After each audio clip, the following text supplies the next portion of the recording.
கண்டிப்பா இந்த ரெசிபியை மிஸ் பண்ணிடாதீங்க. அடிக்கிற வெயிலுக்கு பசியும் தாகமும் தணிகிற மாதிரி சூப்பரான டேஸ்ட்ல தர்பூசணி மில்க் ஷர்பத் எப்படி செய்யறதுன்னு பார்க்கலாமா? இந்த வெயிலுக்கு இந்த ஃப்ரூட் தான் எப்பவுமே என்னோட ஃபேவரட். இப்போ இதை செய்யறதுக்காக சியா சீட்ஸை ஒரு பவுல்ல 1.5 டேபிள் ஸ்பூன் அளவு சேர்த்துக்கோங்க.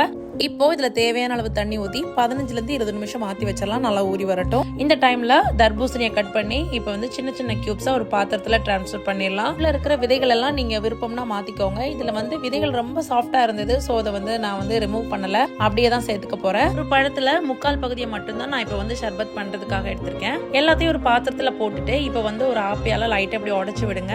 இப்போ இதுல பால் சேர்த்துக்கலாம். நான் இங்க வந்து 1.5 கப் அளவு பால் சேர்த்திருக்கேன். பால் சேர்த்துட்டு எல்லாத்தையும் மிக்ஸ் பண்ணிட்டு இனிப்புக்காக நான் இங்க வந்து 3 டேபிள் ஸ்பூன் கண்டென்ஸ்ட் மில்க் கூடவே 1.5 டேபிள் ஸ்பூன் அளவு சர்க்கரை சேர்த்துக்கிறேன். கண்டென்ஸ்ட் மில்க் இல்லைனாலும் பரவாயில்ல, நீங்க வந்து சர்க்கரை சேர்த்துக்கலாம். சேர்த்துட்டு நல்லா எல்லாத்தையும் ஒரு வாட்டி மிக்ஸ் பண்ணிட்டு இப்போ இதுல முந்திரி பருப்பு சேர்த்துக்கலாம். இது வந்து ஆப்ஷனல் தான், உங்களுக்கு வேண்டாம்னா வேண்டாம். அடுத்ததா நம்ம ரெடி பண்ணி வச்சிருந்த சியா சீட்ஸ்.